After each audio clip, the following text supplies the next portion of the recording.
Hello, Brain Allies. You're listening to Brains Out Loud, where we talk about important topics surrounding mental health, from our personal lives to our work lives and everywhere in between. Our goal is that through these conversations, we can help others prioritize mental health on an equivalent level to physical health. Today, we are here with Erwin Benedict Valencia, or E, as he's commonly known.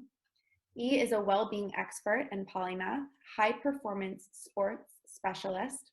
He is a well-being coach, a community nurturer, a nonprofit founder, a mentor, and a dance ninja. He is the first Filipino raised and educated in the Philippines to be hired on a medical staff of any major US sports team, and in fact succeeded to do it in both Major League Baseball and the NBA. Thanks so much for being here with me today. Of course, it's my pleasure. So, you founded a company called Kinetic, which you started in Auckland, New Zealand in 2013. This company changed the way that sports medicine workshops and events were done by bringing an element of personal growth and professional development into each of the happenings around the world. You also launched the first ever co-working space curated specifically for sports medicine and sports performance specialists in Gangnam District, Seoul, South Korea. There's obviously a thorough and passionate story behind the motivation for this company, but when was the moment you realized there was a need for it? And who or what gave you the motivation to actually take the idea and turn it into a mission and a company? Wow. Great question. First of all, thank you very much, Juliet, for having me here. I'm truly honored to be a guest here on your podcast and to be able to share some of the insights that I've learned through the experiences that I've had, which is pretty varied. So in multiple ways, I'm very, very blessed to live such a life that's filled with experience. And that constantly fills my cup. And as I look back on the stories that I can still continue to tell because of I'm blessed to be here in this moment and healthy to be able to share them. So thank you for having me first and foremost. Of course. As it relates to Kinetic was born from an idea of how can we continue to serve the population of people that don't have the easy access to knowledge and wisdom that is propagated throughout many of the conferences around the world that are high ticket conferences, so to speak. These conferences that have 5,000 people, 10,000 people, where they would fill up these massive rooms and have all these professionals go into these rooms and just learn. I've been to so many of these conferences, many of these massive ones. And oftentimes as I look around the crowd, everyone's either looking at their phones, listening in for just key points, and then dropping off, going to the bathroom or doing something else. They're there to be there, and if they hit a certain point, if they find something that they discover is important to them, then they'll jot it down. Or they're really there to be hanging out with their friends. And so they're going to go to hang with their friends, they're going to go to these conferences together, and then maybe listen in, but then have a little gossipy in the corner and then head out get some coffee. And I felt really weird about that because the more I went to them, the more I felt bad for those that I met that came from other countries that were underdeveloped, that were developing countries, so to speak. The Philippines being one of them. And obviously I'm very partial to the Philippines because I'm Filipino and I grew up there, and I was very lucky to have the opportunities that I have here. But I imagine and also understood what it's like to be somebody that growing up in the Philippines that maybe became a physician in the Philippines or maybe a physiotherapist, or anyone that went to school there, practiced there, because of the financial and economic differences that you would have, trying to get to a conference where you are paying maybe, $1,000 for the ticket to get there, $2,000 to get for the flight to go there, another $1,000 to get to stay at a hotel in Vegas or London or something like that. It pretty much takes over everything you've ever saved up. And I thought that was such an unfair advantage, particularly because when these, when those that are coming from developing countries go there with their own savings, so to speak, they expect like a bigger experience, a more closely knit experience. And what happens is they go to these conferences and they just become like a pawn that just moves around with their little badge. And they so want to learn directly from the people they see on stage, but these rooms are so massive that they just sit there and and they just try to absorb, but then they realize most of the stuff that the expert is talking about is something they can pretty much read in their books, in medical journals, or on YouTube or whatever, or Google it. And it made me just feel this sense of like, it's almost an unfair advantage where being there doesn't give you really opportunity that you thought you would have. And so that clicked in my head after particularly going to a conference called A-Fest. And A-Fest was all about this immersion of where instead of having multiple thousands of people at a little conference, in a sense, you created a hand select amount of people that had the same vision and thought process to push humanity forward. And there's people from different walks of life, people who were entrepreneurs, but also clinicians and experts, and everyone was the same tier. Nobody got the backstage pass. Everybody ate the same lunches and dinners. You're all placed in one little island or whatever. And you really got to meet people and create this experience like you're bonding, especially if somebody that you admire the most. They weren't on stage and whisked off to go to a hotel room, to a private dinner that they'll never be seen ever after giving a talk, but rather they felt like there was a community that could ensue. And then if a connection occurred between you and this person you admire, then you become lifelong friends. And I said, how can I create that and be able to bring that to places around the world with no really access to it? And so what can I do with my own niche, which is the world of sports medicine and sports medicine education? And so I created Kinetic, and Kinetic became that because kinetic means movement, but also because I put the IQ in there, it's movement with intelligence. So the moving of intelligence allows you to have that moving in a very socially responsible, but also community-driven manner. And so that became the thesis of that. Me and somebody who I was mentoring, who I met during the World Baseball Classic in Taiwan. We kind of co-founded that in Auckland, New Zealand. He was a Kiwi Korean, so he was a Koei, and we built it there. And one of our first, in a sense, test grounds for not only New Zealand but also Korea, because we had some connections there. And then for about 2 years, that was something that I did, that we gave an experience to people, whether that was in Prague and Czech Republic, whether that was in Cambodia. I made sure that when you were learning about shoulder rehab, that we would have disco music in the background. I made sure that everybody learned how to do a proper hug before we started. So then you create a better connection with each other and break the ice. I made sure that we had themes every day where somebody, like the theme on Sundays were Sunshine Sundays, where we encourage everyone to wear something neon or flowery, so that then you felt that there was no barrier of a guy wearing a suit that needed to be like higher in the food chain than somebody else, but rather we were linear. We were all sharing this experience together. And then on top of that, I made sure that those who really admired the person that I was bringing in, whether we were in Korea, whether it would be anywhere else, is that we held a little contest that allowed that person to have like an assistant / a mentee for the weekend, that guru, and we call that a grasshopper. And that's eventually how Grasshopper Project, which is now my nonprofit, started, which allowed that mentor and mentee have a connection through a 3-day personal growth experience, but you were still talking about something serious and scientific. That's amazing. What an extensive response, and also how much you've done with this initial idea and let it grow in a capacity that just continues to give and continues to help people. It's funny because when I think about conferences, I think about what you initially mentioned, a big room with a keynote speaker on stage and everybody just kind of walking around and keeping to themselves. And I never thought about the journey that some people take and the effort that they go through to be able to have these networking experiences. And as we know, networking is such a major part of how people find success. They need to have those personal connections with others. And I think now, especially in a time where everybody is on Zoom and we're even more so in the comfort of our own homes and we're even more so isolated, I think it's harder to have those intimate connections with others. So I imagine that conferences like these that actually allow people to connect face to face, find a mentor, find a mentee, and make these personal connections will be really, really valuable once the world returns to normal again. And that's what we all hope, and to be able to have these personal connections in a more intimate manner.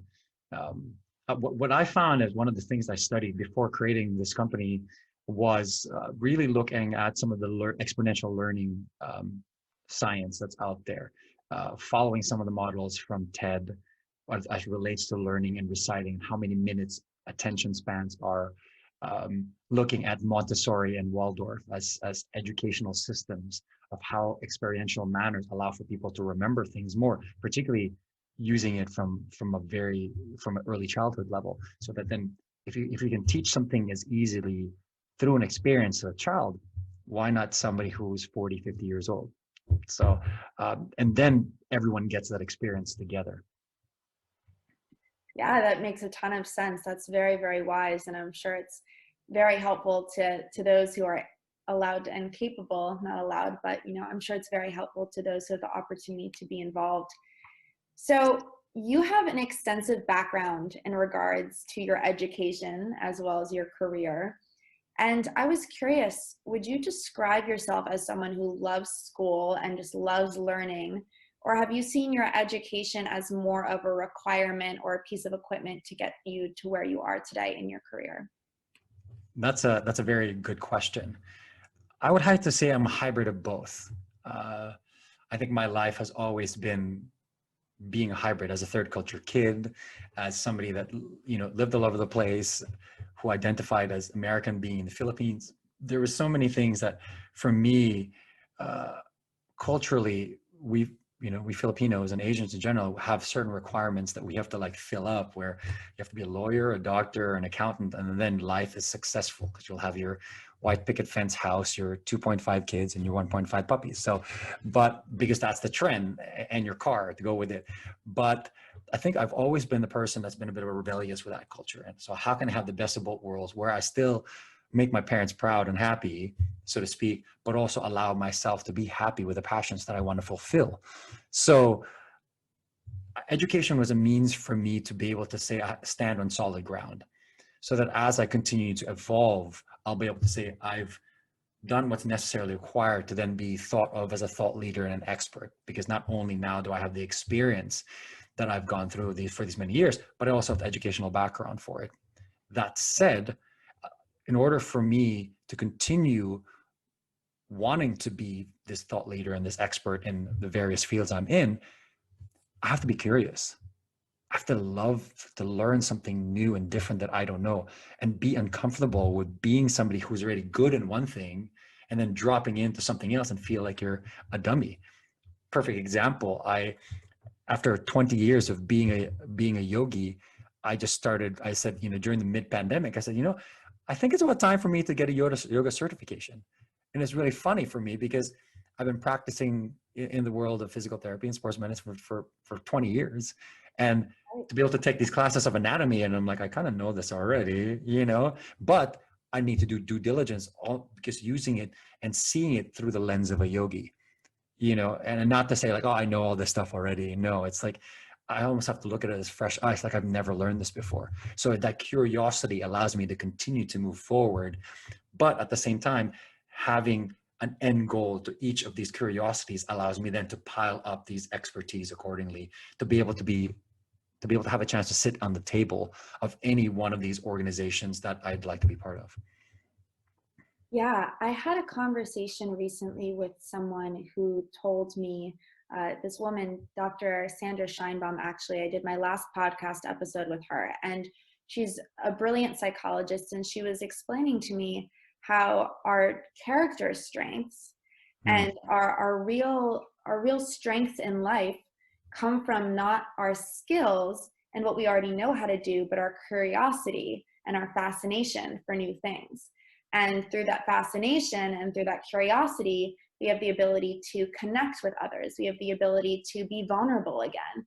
We have the ability to change our perspective of thinking. And that's where our real strengths come from. And that reminded me of what you just said. So I think that's really interesting and a very powerful sentiment in terms of education, and allowing yourself to kind of get off your high horse sometimes and say, I actually could learn more about that, or actually could approach that in a different way that I haven't in the past. And that will bring value to me and value to those who I share further information with.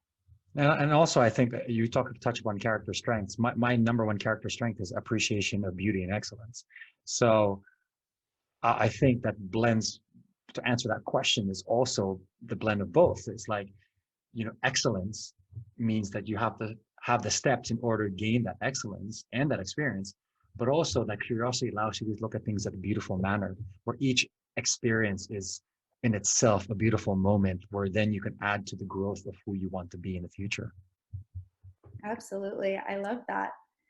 So, can you tell me more about where your mindfulness practices and journey began and where it has made the biggest impact in terms of your personal growth and your personal life? Um, Absolutely.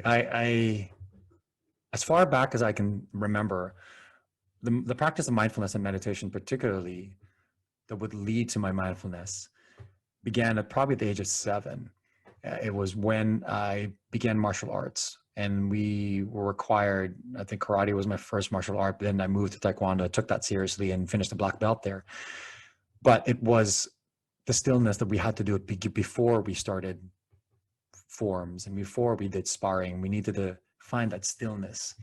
And at that period of time, I was so fascinated with martial arts. My father was a brown belt of karate do in Japan. And there's this picture of him with a brown belt that I will never forget, that became like my icon that I was going to follow and maybe supersede by being a black belt. Because my father had to leave Japan before testing for his black belt because he was in business school. And the books that my father had at home were all these books on the Bushido, which is the code of the samurai warrior, the, Art of War by Lao Tzu, all these things about Shaolin monks and how they would train using lead sandals in order for them to jump up and down in a wet hole, to then in turn, when they took those sandals out, they can jump on top of the tree. Because I always wondered how they did this in the kung fu movies. My dad would say, "Oh, that's fake." Yeah, but you have a book that describes the possibility of this happening. So are you saying it's fake because you couldn't do it, but then there's other people that can? And so this curiosity of me, of this mind body connection, and it all started with that stillness to then explode from there. And so when martial arts came into my life, it really allowed for me to combine these thought processes.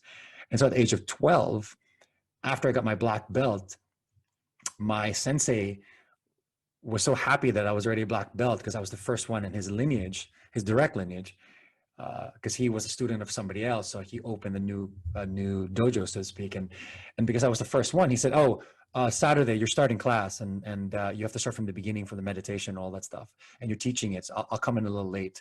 So imagine he's been waiting for me to get the black belt so that I can start teaching class, which began with meditation. Meanwhile, he was spending Friday night having a happy hour with his friends all night. So he would arrive. That morning, I still to this day remember what he looked like, because I would come in. I said, "Is sir, is the sensei here?" Oh, the secretary would be like, "Oh, he's not here yet." So just keep on doing. Just keep on teaching class. I was 12 years old. I was teaching class, and some of the classmates I had, or some of the classmates I had there, were like 18, were 22, and like, you didn't really want to follow a 12-year-old kid. And I said, "No, you're doing great. You're doing great. Just keep on doing it." And he would show up. If this class would start at 10, it would end at noon. He showed up like at 11:15 with sunglasses on, a gold chain, and some jeans. And I'm like, man, this guy was out last night. And so, which was really funny, because then, because of the fact that I've been leading, there's a sense of like accountability that I had in me, where I had to center myself and ground myself, which then I started with learning how to teach people in my class how to meditate.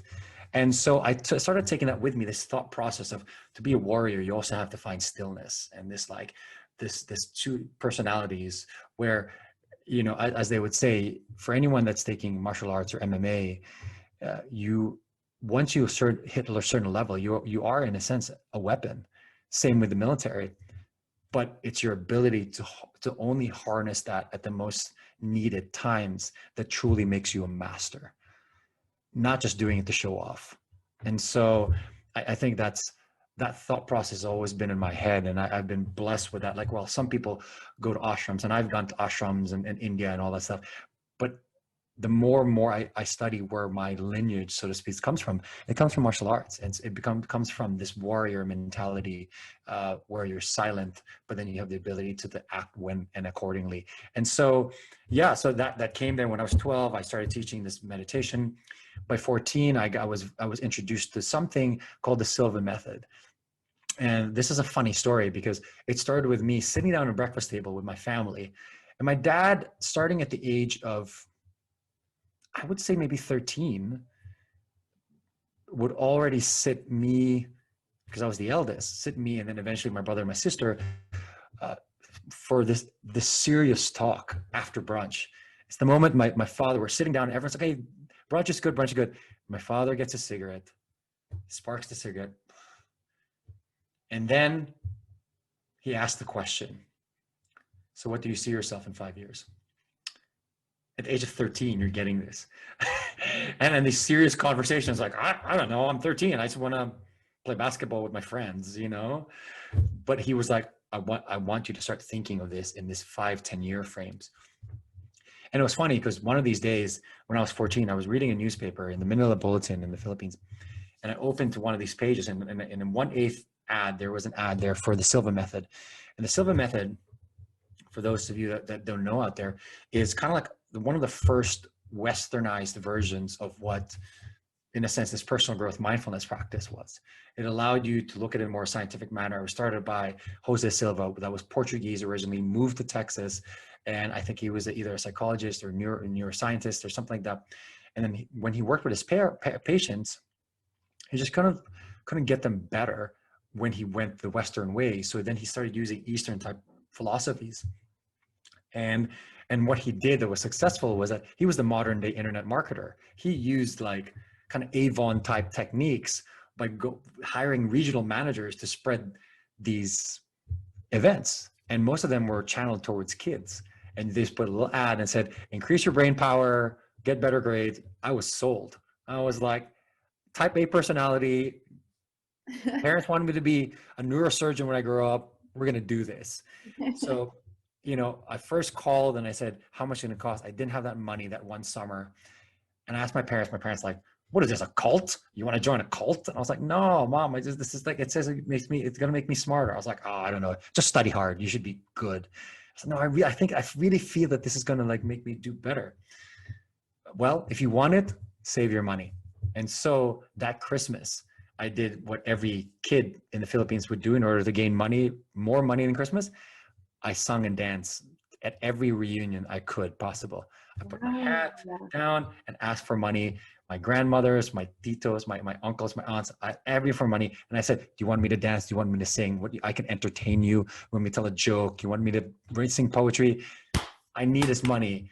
And then by the next year, I hustled enough where I was able to pay. And it wasn't that much. It was like $50, $60. But for a 12-year-old kid, Right. for a 12, 13, 14-year-old kid, that was a lot. So I was able to get there that next year when I was 14. And I learned how to bend spoons. I learned the mind map. And it was my first ever time to be able to, how can you harness something by just literally like putting your fingers together and be like, get you into that zone, the flow state, like in an immediate, without having to like relax. No, you just like press these two things and you're like, okay, I'm there. Wow. It's like almost hypnotizing myself. And after that, the Celestine prophecy was given to me by a good friend of mine when I was 16. And that allowed me to then look bigger, scale, coincidences, the world, how to look life as an adventure by being present in every moment. And then that carried on to the future. Wow. I am amazed by that story. It sounds like you really were introduced to mindfulness and the power that was held and is held within it at a very young age. And I would ask you, something you mentioned earlier in terms of your martial arts skills, you defined, being a martial artist and having this black belt almost as identifying yourself as a weapon. And you said that the power that came from that was the control of when you would use that and when you would not. And so that brings me back to mindfulness. And my question for you is, do you think that mindfulness and the main identity of it would refer to maintaining control of your thoughts, your feelings, and your emotions. Is mindfulness really about control? Or how would you define mindfulness? That's a great question. I think in fact, it might be the opposite. It's about being in a state of just being, where you see things around you or you feel things around you, and they don't necessarily control yourself, but you control how you react to it. It's your ability, or my personal ability, to see things and to feel things and make that choice within that moment and say, am I going to react to this? Am I going to control myself essentially? Or am I just going to, oh, am I going to react accordingly? And if I do react, what am I going to say, or how am I going to react to it? It's it's not necessarily controlling, but it's just being in the moment and then being able to have that decision.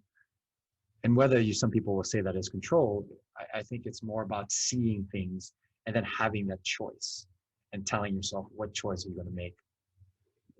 And it must have a little bit to do with acceptance too, right? Accepting that what you don't have control over is okay, and you kind of have to take things as they come, and your reactions to those things are what you do have control over.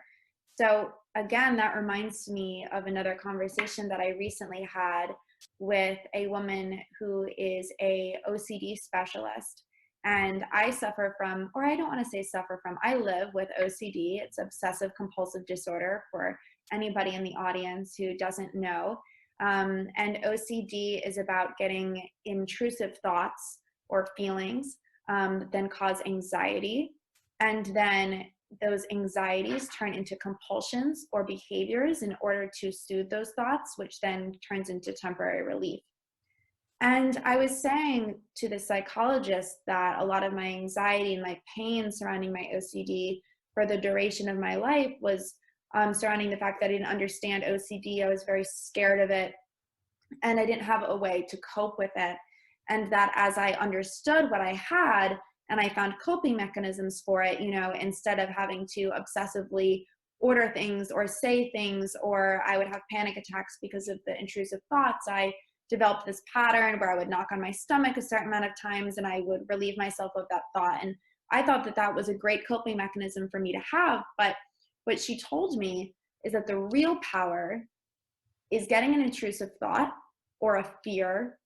For example, some obsessive thoughts might occur as, if I don't do X, Y, and Z, someone that I love will die, or I will lose my job. And she was saying the real power comes from having those thoughts and saying, okay, well, I have no control over the future. Those things might happen and they might not happen. And all I can do is accept that I will deal with them as they come, and I will react as they come if need be. And, that real power comes from that acceptance. And that, again, reminded me of what you just said about, it's not about having control, but kind of more so accepting that lack of control and giving yourself to the universe and seeing things how they come. Yeah, there's a wise coach I had in baseball. I was in baseball for 8 years as a head of rehab for the Pittsburgh Pirates baseball team, and we had a manager named Clint Hurdle, who was an inspiration to me because he was a guy that was all about personal growth and was one of the catalysts for kind of pushing me to. I climbed Kilimanjaro in 2011 to raise money for kids, and I did it on my own by myself with just Sherpas that kind of bring my bags. That's it. And I was inspired by two things: by Clint Hurdle's message, where he would always say, "There's only two things that you can control in this world: it's attitude and effort, and the rest of it you leave up to the universe." And so that made me kind of just think about things in a different light. That, and the fact that I was reading and inspired by Blake McCoskey, who wrote the book Start Something That Matters. He's the guy that started Tom's Shoes, where he was one of the first to think about what social entrepreneurship was, where you can have people buy something in a commercial world but still be able to give it to somebody else. And so that made me, both of that allowed me to think that not only can I do something good, but by consequence, the only thing I can control is the attitude I do in order to make sure that I'm fit enough to do this, but also put all the effort that I can. And you know what? If this inspires people and people want to donate, that's good. If it's not, I'm doing this because it's not about everybody else. It's about the people that I'm trying to support. Right.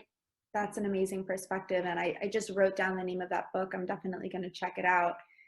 So, one of my questions for you is regarding your social media platform. And you share a lot of positive messages and you talk about mindfulness, but something that you stress the importance of a lot is gratitude. And it's no secret that the past year has been extremely hard on everyone due to COVID-19 and the immense amount of sacrifices that the world has had to make in its presence. So, why is it so important to practice gratitude? And how can those who are feeling worn down, tired, and I think fairly enough, ungrateful during these times implement gratitude and practice gratitude in their life despite what they've lost? Yeah, thank you for noticing that and for stressing that. Yes, it is all over the place in my world.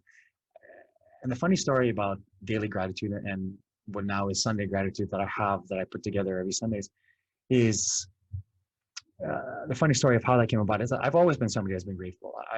I was one of the lucky ones growing up in the Philippines.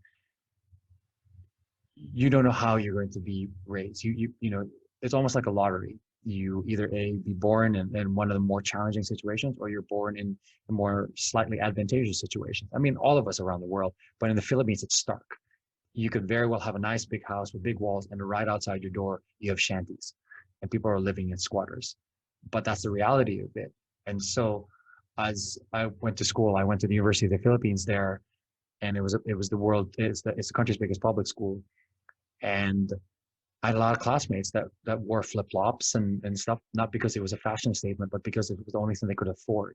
I was only one of three people in my class, and we had like a block class for physical therapy. There's 50 of us, only one of three people that had a car when we were in college. Everyone else had public transportation. You had to respect that no matter how crazy the weather was, flooding, everything, people still showed up to school. And it was a choice for them to still wake up in the morning earlier if they needed to in order to get to school. And I always said I was one of the lucky ones that that maybe I didn't have to go through that struggle. So I will honor them by matching them, by making sure that I show up fully as well, not just to support them with any challenge that they have. None of them are charities, but show up as much as they do so that you're iron sharpens iron, so that then you can like push yourself and level each other up. And so I've always been reminded, particularly my mom worked with a lot of people from the autistic population, opening centers within our village to helping with the community. And I just saw how grateful people were by simple acts of kindness that my mother would do. And so ever since I was young, it's part of the culture that we have from my house. And so a number of years back, I had a girlfriend that held me accountable to that. And she would, whether we were together or not, she would call me, text me and said, "Hey, what are the three things you're grateful for today?" And I was like, first I was annoyed. I was like, I've always been grateful. I'm always in gratitude. It's like, why do you have to ask me that? No, because I want to know what is it specifically at this moment in time that you're grateful for, because it changes every day. And I want to make sure that it becomes a habit for you. And so this is something we did on a regular basis. And then after about a year or so, we ended up breaking up, ironically, on Valentine's Day. And that lifeline suddenly was cut off. And so I asked myself, how can I continue this practice and be able to like live in this accountability without that person reminding me? Then let me remind myself and be held accountable by the people that are around me, AKA the social media world. And so this was 2015 or 16 that this happened. In March, after 2 weeks of us breaking up, I said, I'm just going to continue this. So ever since of March 2015 or 2016, I know it's been more than 5 years, and it's almost 6 years now that I've been doing this and just, giving gratitude every day. That's why it's called daily gratitude. And so ironically, as I continue to do the research, I've started doing research for 4 years on the science of gratitude. And what I found out more than anything else is that gratitude is the only value that has no negative counterpart. You could say ungrateful, yeah, but it doesn't give you negativity. You're just saying like, you're ungrateful, but still the word grateful makes you still feel good. It's the only word or value that when you're in present in the moment in gratitude, there's no other negative connotation that can enter your system. Your mind is already set for that. You can say, oh, I'm happy, but I can be sad too because I'm sad for you and I can be happy for it. I can be angry, but deep inside, I feel like almost sorrow for you because I have anger inside of me. I still feel that but when you're in the present moment, when you're feeling and you're living in the gratitude moment, there's no opposite of it. There's no polar opposite of it. So I feel that it's one of the greatest values that anyone can be and live in. And once you create that as part of your habit and you begin each day with gratitude, it allows you to then live every moment like like knowing that there's only two things you can control, which is attitude and effort. Now you've set your attitude up because you're grateful. And then now everything that you do doesn't even have to have effort because it's flowing through you. And now you're in a state of flourishing. Yeah, wow, I've never thought about it that way. And when I think about that and, why do we write down the things that we're grateful for? Why is it important to talk about what we're grateful for?